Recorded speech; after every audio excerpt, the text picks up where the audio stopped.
This is video 3 in a series of 11 where I'm talking about food addiction, binge eating, emotional eating, and I'm starting the third video right now. My name is Gregory Groves, and if this is your first time visiting my channel and you would like to learn more on how to deal with the emotional issues associated with weight loss, food addiction, binge eating, emotional eating, stress eating, subscribe now. Hit that bell notification so you never miss a future video. Thank you for joining me here today. I will be sharing the third video in this series, which is how food addiction works. There is a system in your brain called the reward system, which I have talked about in past posts and videos.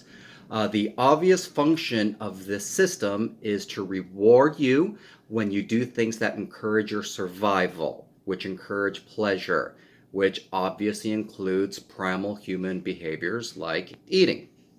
Your brain knows that when you eat, you're doing something right, and it releases a bunch of feel-good chemicals in the reward system. One of these chemicals is the neurotransmitter dopamine. That's the one you care about the most, which is the feel-good neurotransmitter. So your brain interprets things as pleasure. Your brain is hardwired to seek out behaviors that release dopamine in the reward system. As food addicts, one way we seek this out is through our triggers or trigger foods. Usually it's junk food or highly processed food, in some cases highly fatty foods, which is a big issue for me. This can cause a reward that is way more powerful than what you get from whole foods. So eating an orange or an apple, for example, might cause a moderate release in dopamine, but eating a couple of pints of ice cream or a large meal at McDonald's or Taco Bell is so incredibly rewarding, it releases a massive amount of dopamine. So when you repeatedly and constantly do something artificial, like eating these highly processed foods or whatever your trigger foods are, that releases dopamine into your reward system. Your dopamine receptors start to down-regulate. So when you have fewer receptors, you need more dopamine to reach the same effect, which causes people to start eating more junk. When you have fewer receptors, you need more dopamine to reach the same effect, which causes people to start eating more junk food to reach the same level of reward as before. This is called tolerance.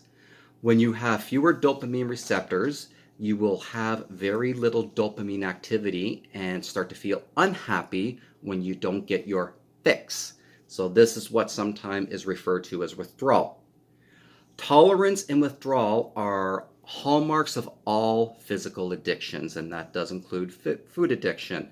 So this means that you will have to eat more of your trigger foods to avoid going into withdrawal. The less dopamine activity, the more you need to eat to get your fix. If you regularly give into your cravings for your trigger foods or junk food, you may be experiencing food addiction or emotional eating, and cravings often turn into all-out binges. Unfortunately, there is no quick fix solution or answer to dealing with any addiction, no matter what anybody tells you. There is no super supplement, no specific mental tricks or magical quick fix remedies here that can help. You will need to learn to control your consumption of trigger foods by avoiding these foods in most cases completely. If you struggle with food addiction, it may be best to start seeking professional help. Psychiatrists, psychologists, therapists, coaches who specialize in food addiction and binge eating can help. This may or may not be the right choice for you, though. There are also great organizations out there like Overeaters Anonymous, which anyone can join for free. OA isn't for everyone, but it is an option for some. Some people work better with a one-on-one approach.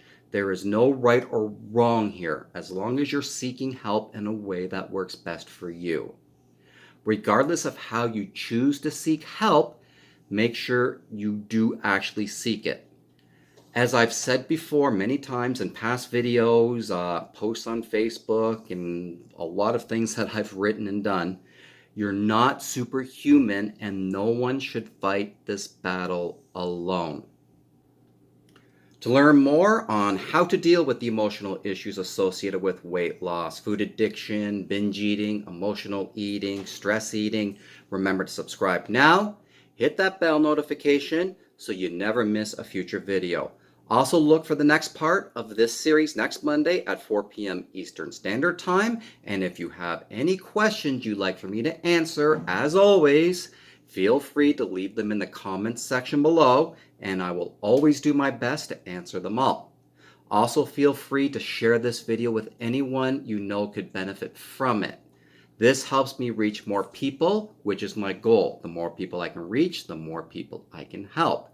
I also suggest checking out the videos and the cards that will be on the screen. I don't know if they're there yet, but they will be there. Look for them. They will help you further in your journey. Thanks again for watching, everybody. And again, I will see you next Monday at 4 p.m. Have an awesome week, and remember, stay safe.